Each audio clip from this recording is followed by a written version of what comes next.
함께 은혜 받으실 말씀은 출애굽기 17장 1절부터 7절 말씀입니다. 출애굽기 17장 1절부터 7절 말씀 제가 봉독해 올리도록 하겠습니다. 이스라엘 자손의 온 회중이 여호와의 명령대로 신광야에서 떠나 그 노정대로 행하여 르비딤의 장막을 쳤으나 백성이 마실 물이 없는지라. 백성이 모세와 다투어 이르되 우리에게 물을 주어 마시게 하라. 모세가 그들에게 이르되 너희가 어찌하여 나와 다투느냐? 너희가 어찌하여 여호와를 시험하느냐? 거기서 백성이 목이 말라 물을 찾으매 그들이 모세에게 대하여 원망하여 이르되 당신이 어찌하여 우리를 애굽에서 인도해 내어서 우리와 우리 자녀와 우리 가축이 목말라 죽게 하느냐? 모세가 여호와께 부르짖어 이르되 내가 이 백성에게 어떻게 하리이까? 그들이 조금 있으면 내게 돌을 던지겠나이다. 여호와께서 모세에게 이르시되 백성 앞을 지나서 이스라엘 장로들을 데리고 나일강을 치던 내 지팡이를 손에 잡고 가라. 내가 호랍산에 있는 그 반석 위 거기서 내 앞에 서리니 너는 그 반석을 치라. 그곳에서 물이 나오리니 백성이 마시리라. 모세가 이스라엘 장로들의 목전에서 그대로 행하니라. 그가 그곳 이름을 마사 또는 무리바라 불렀으니 이는 이스라엘 자손이 다투었으며 또는 그들이 여호와를 시험하여 이르기를 여호와께서 우리 중에 계신가 안 계신가 하였음이더라. 아멘. 사실 오늘은 마더스 데이라 보통 이런 그 절기에 따라서 제가 설교를 준비를 하는데 오늘은 특별히 어머니의 날인데 어머니의 그 주제에 초점을 맞추지 않고 우리가 우리의 인생길을 걸어가면서 어머니를 포함한 우리 모든 사람들이 인생길을 걸어가면서 만나게 되는 인생의 르비딤이라고 하는 그 언덕을 어떻게 넘을 것인가 라고 하는 주제를 가지고 함께 말씀을 나눌 수 있도록 하겠습니다. 제가 이전에 설교를 했던 것 중에 하나의 주제가 있었는데 그것이 무엇이었었냐면 우리 그리스도인은 어떻게 살아가는 것이 그리스도인인가? 우리 그리스도인의 정체성은 무엇인가라고 하는 주제를 지금까지 수도 없이 설교를 해 왔었습니다. 그 중에 하나 제가 그런 설교를 하면서 들었던 예화 하나가 생각이 나서 여러분들에게 소개하면서 설교를 시작하도록 하겠습니다. 어느 날 낙타 엄마와 낙타 아기가 서로 이야기를 합니다. 아기 낙타가 엄마에게 이렇게 이야기합니다. 엄마, 우리에게 발톱은 왜 있어? 라고 물어보니까 엄마 낙타가 그것은 말이야 사막을 잘 다닐 수 있게 우리 몸에 변형이 된 거란다 라고 그렇게 이야기를 합니다. 그럴 때 아기 낙타가 이렇게 얘기합니다. 엄마, 그러면 우리 등에 혹이 왜 있어? 그랬더니 엄마가 이야기합니다. 그것은 우리가 먼 긴 사막길을 다닐 때 그곳에 물을 저장해 놓고 영양분을 저장해 두었다가 그것을 먹기 위해서 우리에게는 등에 혹이 있는 거야 라고 했더니 가만히 그 아기 낙타가 물어봅니다. 엄마를 물끄러미 쳐다보면서 이렇게 묻습니다. 엄마, 근데 나랑 엄마는 그런 것이 있는데 우리는 왜 동물원에서 살아? 제가 이전에 이 예화를 들면서 참 많은 걸 이렇게 느끼게 했던 그런 예화였습니다. 이 짤막한 이야기 속에서 우리에게 시사하는 바가 참 크지 않을까 생각을 합니다. 낙타는 사막에서도 큰 어려움 없이 살아갈 수 있도록 하나님께서 창조하실 때 발톱을 주셨고요. 그 등에 혹을 주셔서 물이나 영양분을 저장하게끔 만들어 주셨습니다. 그런데 그럼에도 불구하고 사막을 두려워하고 또 사막이 아닌 동물원에 있는 이 낙타는 사막에서 살아야 하고 그 정체성대로 살아가야 하는데 어린이들의 구경거리가 된 동물원의 낙타로 전락해 있는 모습, 이것이 우리 그리스도인의 모습이 아닌가 하는 생각을 합니다. 낙타는 어디에 있어야 돼요? 사막에 있어야 합니다.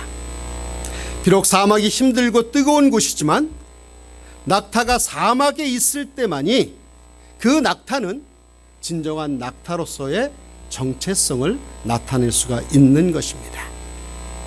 사랑하는 여러분, 이와 같이 우리 역시 우리의 삶 속에서 사막의 환경과 같이 뜨겁고 광야와 같이 메마른 삶들이 우리 가운데 주어지지 않았으면 좋겠다고 하는 생각을 대부분 갖고 있는데, 근데 여러분, 저와 여러분들은요, 이 세상을 살아가면서 어쩔 수 없이 만나는 사막이 우리 가운데 있습니다.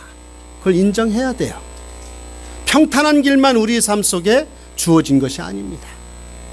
저와 여러분들은 이 세상을 살아가면서 어쩔 수 없이 만나는 사막, 어쩔 수 없이 만나는 그 환경적 어려움, 삶의 어려움들은 우리에게 당연히 주어진다라고 하는 사실을 우리는 인정하며 살아가야 될 줄 믿습니다. 그렇잖아요. 우리 인생을 되돌아보면서 그런 환경은 우리에게 항상 옆에서 우리를 따라왔던 모습들을 볼 수가 있습니다. 그러므로 하나님은 우리를 인생의 사막을 피해서 살아가야 할 존재들이 아니라 사막과 같고 광야와 같은 삶을 개척하고 극복하고 그것을 뚜벅뚜벅 걸어갈 수 있도록 만들어 놓은 것이 저와 여러분들의 인생이라고 하는 사실입니다. 바라기는 오늘 이 말씀을 준비하면서 저의 작은 기도 중에 하나는 지금 우리가 당하고 있는 개인적인 어려움, 또 삶의 방황들, 더 나아가서 우리가 당하고 있는 교회의 어려움, 이 부분들을 여러분들이 피하고 그냥 회피할 것이 아니라 우리가 인생을 살아가면서 만나야 될 르비딤이라고 인정을 하고 이것을 이기며 나아갈 수 있는 저와 여러분들 되시기를 주의 이름으로 축원합니다. 오늘 본문을 통해 다시 한번 우리 생애의 광야와 사막을 허락하신 하나님의 뜻을 발견하는 귀한 시간 되시기를 주의 이름으로 축원합니다. 그러면 이 이스라엘 백성들이 이 광야길을 가면서 어떤 르비딤을 만났느냐? 첫 번째, 이런 상황이 그들에게 주어졌습니다. 하나님의 명령에 그대로 순종했더니 마실 물이 떨어졌다고 하는 사실이에요. 1절 말씀을 보시기 바랍니다. 이스라엘 자손의 온 회중이 여호와의 명령대로 신광야에서 떠나 그 노정대로 행하여 르비딤의 장막을 쳤으나 어떻게 해요? 백성이 마실 물이 없었다라고 이야기합니다. 자, 이 말씀에 보면 이스라엘 백성들이 어떻게 해요? 여호와의 명령대로 신광야에서 떠났다고 이야기합니다. 그래서 하나님께서 인도하시는 대로, 하나님께서 말씀하시는 대로 행하여 걸어가다 보니까 르비딤이라고 하는 곳을 만났는데 그곳에 가서 장막을 쳐보니까 어떻게 해요? 백성이 마실 물이 없다고 이야기를 합니다. 사실 그들은요, 얼마 전에 애굽을 떠나 홍해를 건너 광야길에 접어들었습니다. 그리고 얼마 안 되어 르비딤이라고 하는 곳에 이곳에 도착했던 것입니다. 그런데 그곳에 심각한 문제가 발생을 하죠. 그것은 바로 사막과 같은 이 광야에서 생존에 가장 필요한 물이 없었던 것입니다. 사실 이곳에 도착하기 전에 이스라엘 백성들에게 이미 몇 번의 고비가 있었습니다. 여러분들 성경을 좀 읽으셨던 분들은 기억이 나실 것입니다. 이들이 이곳에 이 르비딤에 도착하기 전에 만났던 곳이 마라라고 하는 곳에 다다랐었습니다. 그곳에서도 역시 물이 다 떨어져 있었습니다. 근데 마침 마라샘을 발견하게 됐는데 그 고여있는 물을 발견했는데 그 물이 어떻게 해요? 써서 마실 수가 없었어요. 그리하여 백성들은 하나님과 모세를 원망하며 부르짖습니다. 그때 하나님은 그 쓴물을 단물로 변화시켜 주셔서 그들이 원했던 물을 마실 수 있도록, 충분히 마실 수 있도록 하나님께서 역사를 베풀어 주셨습니다. 그리고 또 어떤 경험이 있습니까? 신광야라고 하는 곳에 이르렀을 때 무엇이 떨어졌냐면 먹을 것이, 양식이 떨어져요. 그래서 그들은 애굽에서 그 고기와 떡을 배불리 먹던 때를 회상하며 모세를 원망합니다. 모세, 네가 우리를 이끌고 나와서 이제 굶어 죽게 하려느냐? 오히려 애굽에 종살이할 때가 더 좋았다. 그때는 우리가 종살이했지만 그 고기를 굽는 가마 옆에서 그 떨어지는 고기라도 우리가 먹었지 않았느냐? 그때가 더 좋았다 라고 원망합니다. 그때 하나님이 어떻게 하십니까? 만나와 메추라기를 내려주셔서 그 굶주림을 해결해 주십니다. 그런데 지금 이르는 르비딤이라는 곳에서는 이전보다 더 큰 위기를 맞이하게 됩니다. 뜨거운 햇빛이 내리쬐는 광야에서 마실 물이 없다고 하는 것은 심각한 상황이었습니다. 마라에서는 그나마 쓴 물이 있었습니다. 그래서 그것이 단물로 바뀌는 역사를 경험을 했습니다. 신광야에서도 굶어 죽는 상황 속에서 만나와 메추라기를 통해서 그들은 살 수 있었습니다. 그런데 지금은 너무나 목이 타서 죽을 위기 상황에 처한 것입니다. 사실 이스라엘 백성들의 입장에서 보면 이들에게는 잘못이 없어 보여요. 왜요? 잘 살고 있었는데, 정말 종살이지만 그래도 등 따숩게 마음껏 배부르지는 않았지만 그래도 먹고 살만했잖아요. 근데 어떻게 해요? 하나님께서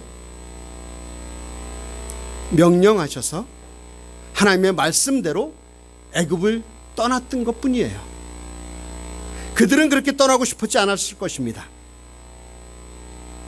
그런데 모세가 인도하는 대로 믿음으로 순종하며 그들은 하나님의 말씀에 순종했을 뿐이에요.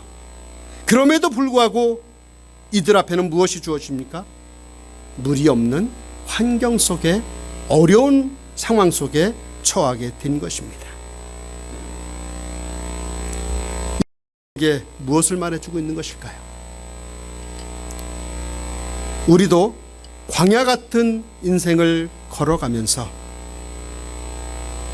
하나님만 바라보고 살아도, 하나님의 말씀대로 살아도 우리가 감당할 수 없는 삶의 위기는 우리에게 찾아올 수 있다라고 하는 것입니다. 저 개인적으로도 지금까지 쭉 한 30년, 35년 이상을 목회를 해오면서 느끼는 것 중에 하나는, 아무리 하나님의 말씀에 순종한다 할지라도, 하나님의 뜻대로 목회를 한다 할지라도, 또 어떤 상황 속에서 최선을 다해 노력한다 할지라도 인생에 만나는 르비딤은 항상 있다라고 하는 것입니다. 그것이 저의 인생뿐입니까? 여러분들 인생에도 마찬가지죠. 하나님의 말씀에 순종해도요, 하나님의 뜻대로 산다고 결심을 해도 우리의 인생은 물이 마르고 목이 마르는 인생의 어려움을 만날 수 있다고 하는 것입니다. 하나님의 명령을 어긴 것도 아니고 하나님의 계획하신 길에서 이탈한 것도 아닌데, 그럼에도 불구하고 마실 물이 지금 이스라엘 백성들에게는 없더라는 것입니다. 이런 이스라엘의 광야길을 흔히 우리 인생의 길로 표현을 많이 합니다. 여러분들 되돌아 지금까지 살아왔던 그 인생을 한번 생각해 보시기 바랍니다. 이 광야길과 같이 우리의 삶에도 때로 물이 없어 밑바닥이 다 갈라진 메마른 사막을 여러분 걸어오지 않았습니까?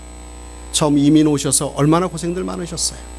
사람으로 인해서 소위 말하는 사기당하고 또 믿었던 사람들로부터 배신당했던 그런 것들이 얼마나 많습니까? 그런 과거의 삶들도 있었습니다. 그리고 앞으로 살아가면서도 그런 일들이 혹 있을지 모르겠습니다.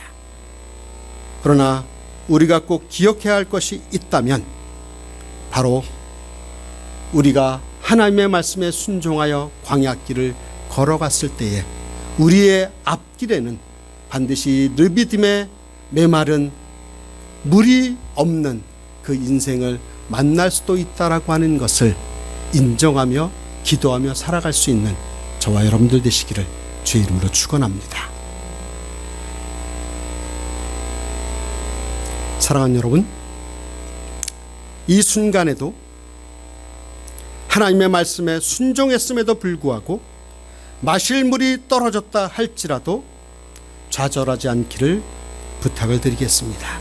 반드시 시원한 생수가 우리의 인생 가운데 터져 나올 줄 믿습니다. 우리가 꼭 한 가지 기억해야 할 사실이 있습니다. 우리의 인생의 여정 중에 물이 없는 르비딤을 만났다 할지라도 그 르비딤을 뛰어넘을 하나님의 선하시고 하나님의 세밀하시고 하나님의 따뜻하신 인도하심이 저와 여러분들의 인생길에 예비되어 있다는 사실을 꼭 기억하시는 저와 여러분들 되시기를 주의 이름으로 축원합니다. 두 번째, 우리가 인생의 르비딤을 만났을 때 우리의 마음을 어떻게 해요? 하나님께만 향해야 합니다. 겨우겨우 힘들여서 도착하여 장막을 친 곳에 물이 없다는 것을 알게 된 이스라엘 백성들이 술렁이기 시작합니다. 애굽에서 이끌어냈던 모세에 대하여 원망하기 시작합니다. 그리고 그것도 모자라서 어떻게 해요? 하나님을 시험합니다. 하나님에 대해서 삿대질합니다. 2절 말씀 보시기 바랍니다. 백성이 모세와 다투어 이르되 우리에게 물을 주어 마시게 하라. 모세가 그들에게 이르되 너희가 어찌하여 나와 다투느냐? 너희가 어찌하여 여호와를 시험하느냐? 라고 이야기합니다. 이런 이스라엘의 모습이 인간이 가지고 있는 저는 치명적 결함이라고 생각합니다. 과거에 수많은 하나님이 베푸시는 기적을 체험했다 할지라도 현실의 작은 어려움 때문에 과거의 모든 하나님께서 베풀어 주신 그 기적과 이적을 부정합니다. 과거에 불치병이 났고 하나님께서 부도를 막아주시고 하나님께서 원하시는 것을 이루어 주시고 또 그것보다 더 대단한 일을 하나님께서 아무리 해 주셨다 할지라도 우리 인간은요, 당장 눈앞에 보이는 그 어려움이 닥치면 하나님의 존재 자체를 망각하는, 심지어는 그 하나님을 향해서 원망하는 것이 우리 인간의 존재 아닌가요? 여러분들은 어떠세요? 여러분들은 거룩하시고 여러분들은 정말 믿음대로 살아가시는 분들이기에 그렇지 않겠지만 목사인 저도 간혹가다 그런 삶의 모습을 봅니다. 과거에 주님의 은혜는 잊어버리고 지금 내 삶의 환경 때문에 주님에 대해서 원망하던 때가 한두 번이 아니었음을 고백합니다. 7절 후반절을 보면 이러한 사실에 대해서 더 선명하게 드러나는데 어떻게 해요? 그들이 여호와를 시험하여 이르기를 여호와께서 우리 중에 계신가 안 계신가 하였습니다. 그 자그마한 이전에 하나님께서 베풀어 주신 그 은혜가 있는데 출애굽에서부터 홍해를 가르는 일부터 시작해서 그 홍해를 통해서 애굽 군대가 망하는 것을 보고 또 만나와 메추라기로 먹여주시고 또 불기둥과 구름기둥으로 인도하시는 그 선명하게 경험했던 하나님의 은혜가 있었는데 그것을 망각해버리고 지금 단지 물 하나 없다고 아우성거리고 하나님을 시험하는 이 모습, 하나님을 원망하는 이 모습, 과연 이스라엘 백성들에게만 그런 모습이 있을까요? 저와 여러분들의 모습은 어떻습니까? 심지어 이스라엘 백성들은요, 모세에 대해 원망하며 폭동을 일으키기도 합니다. 3절 말씀에 보면 이렇게 기록되어 있습니다. 거기서 백성이 목이 말라 물을 찾으매 그들이 모세에게 대하여 원망하여 이르되 당신이 어찌하여 우리를 애굽에서 인도하여 내어서 우리와 우리 자녀와 우리 가축이 목말라 죽게 하였느냐 라고 하면서 어찌하여 우리를 인도해 냈느냐라고 모세에 대해서 원망을 합니다. 원망을 합니다. 어찌하여 우리를 그곳에서 끄집어냈느냐 라고 그렇게 하는 것입니다. 사랑하는 여러분, 제가 꼭 여러분에게 부탁드리고 싶은 말이 있습니다. 그것은 무엇이냐면 물이 없는 광야를 지날 땐 우리의 믿음의 눈을 더욱더 크게 뜨고 어디를 바라봐야 돼요? 하나님을 주목해 보아야 합니다. 하나님의 뜻을 구해야 합니다. 우리가 하나님을 바라보지 않고 부정적이고 불평하는 태도가 습관이 되면 매일 만나와 메추라기로 신실하게 우리를 먹이시는 그 일상의 하나님의 은혜조차 우리는 망각하게 되는 것입니다. 이미 하나님은 우리에게 만나도 주셨고요, 이미 고기도 먹게 하셨고요, 또 종려나무 그 성읍에서 충분한 휴식도 주셨고 갈 길을 몰라 헤맬 때 불기둥과 구름기둥으로 우리를 인도하셨습니다. 그런데 우리는 어떻습니까? 우리는 매번 더 나의 욕심을 채우고 더 나의 성공을 보장해 달라고 하나님께 떼쓰고 있는 것이 우리의 모습이 아닌가 생각을 합니다. 그래서 그것을 이루어 주시지 않을 땐 원망을 합니다. 이렇게 원망하고 있는 이스라엘 백성들에 비해 지금 모세는 무엇을 하는지 여러분들 주목해 보시기 바랍니다. 4절 말씀 봅니다. 모세가 여호와께 부르짖어 이르되 내가 이 백성에게 어떻게 하리이까? 그들이 조금 있으면 내게 돌을 던지겠나이다 라고 이야기합니다. 모세는 그들이 던질 돌에 맞아서 죽을 위기에 처해 있습니다. 그런데 위대한 모세는 무엇을 합니까? 하나님 앞에 기도합니다. 제가 누누이 말씀을 드리지만 사랑하는 여러분, 지금 저와 여러분들은 말을 많이 할 때가 아닙니다. 떠들고 다닐 때가 아닙니다. 무엇을 할 때예요? 기도할 때입니다. 기도할 때예요. 우리 인생에서 르비딤을 만났을 때, 우리 인생에서 영적 목마름을 만났을 때 저와 여러분들이 선택할 수 있는 것은 무엇입니까? 모세와 같이 기도하는 것입니다. 그 기도를 하는, 기도의 선택을 하시는 저와 여러분들 되시기를 주의 이름으로 축원합니다.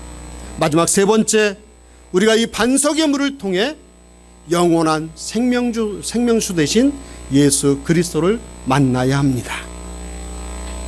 하나님께서 끈질긴 죄의 본성과 반역이 그분에게 있었어도 죽어도 바뀌지 않는 이 이스라엘을 바라보면서도 그 이스라엘을 대신하여 기도하고 있는 모세에게 하나님께서 기가 막힌 해결책을 하나 제시를 합니다.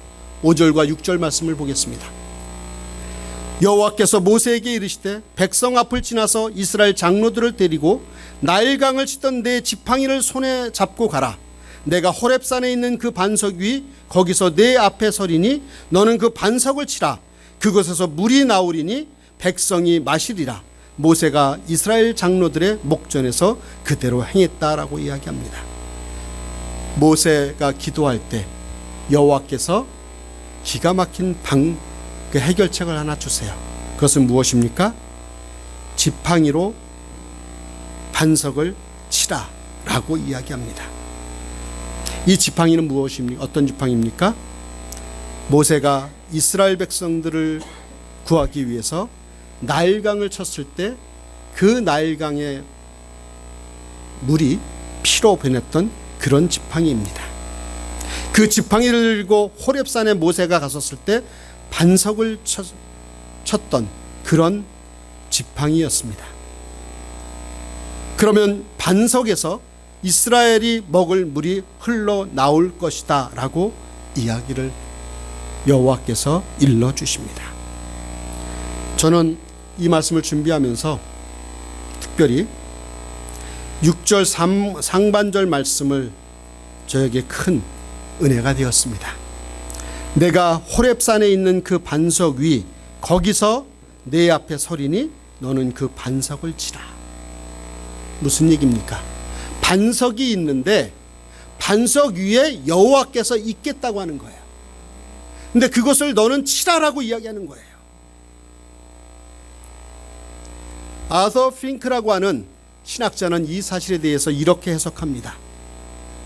이 말씀이 얼마나 주님의 십자가의 희생이 생생하게 묘사되어 있는지 모르겠다. 무슨 얘기입니까? 지금 하나님은 모세에게 내가 반석 위에 서리라라고 이야기하고 계신 거예요. 반석을 치라라고 이야기하시면서 명령하시면서 내가 그 반석 위에 서 있겠다. 즉 그 지팡이가 나를 쳤을 때에 그 반석이 나뉘어져서 그곳에서 생수의 강이 흘러나오겠다 라고 예언하시는 것입니다. 이것이 예수님의 모형의 모습이에요. 즉 예수 그리스도가 십자가에서 못 박혀 죽으심으로 인해서 새로운 영생수가 흘러나오듯이 그 나오신 모습은 바로 지금 반석 위에 서 계신 하나님을 모세가 그 지팡이로 쳤을 때 그 반석에서 하나님의 희생으로 말미암아 하나님의 그 매맞으심으로 말미암아 새로운 영생수가 흘러나오듯이 십자가를 통하여 너희에게 영원한 생명수가 흘러나올 것이다 라고 예견해 보여주신 하나님의 놀라운 은혜라고 하는 사실입니다. 사랑하는 여러분, 이것이 하나님의 은혜입니다. 하나님께서는 예수 그리스도를 통해서 우리에게 영원한 생명수를 주셨습니다. 그런데 그것이 어떻게 보여주셔요? 모세가 이스라엘 백성들이 물이 없어서 원망하고 짜증내고 하나님을 향하여 반역할 때에 하나님께서 스스로 반석 위에 제물이 되어 주셔서 그 죄를 짓고 있는 이스라엘 백성들에게 영원한 생명수를 주셨듯이 영원히 죽을 수밖에 없는 저와 여러분들을 예수 그리스도가 반석이 되어 주시고 그 반석 위에 제물이 되어 주셔서 우리를 구원해 주신 그 예수 그리스도를 우리에게 보여주고 계신 것입니다. 사랑하는 여러분, 저와 여러분들이 르비딤이라고 하는 인생의 환난과 고난과 고통을 만났을 때에 그곳에서 우리를 위하여 그 반석 위에 친히 제물이 되어 주셔서 우리를 구원해 주신 예수 그리스도의 은혜를 기억하는 저와 여러분들 되시기를 주의 이름으로 축원합니다. 우리가 당하고 있는 어려움들, 환난과 고난이 있다면 예수 그리스도께서 친히 우리에게 제물이 되어 주셔서 영원한 생명수가 되어 주셨듯이 그 주님 앞에 기도하며 그 주님 앞에 온전히 우리의 삶을 드리고 하나님의 사람들이 되어갈 수 있기를 주의 이름으로 축원합니다.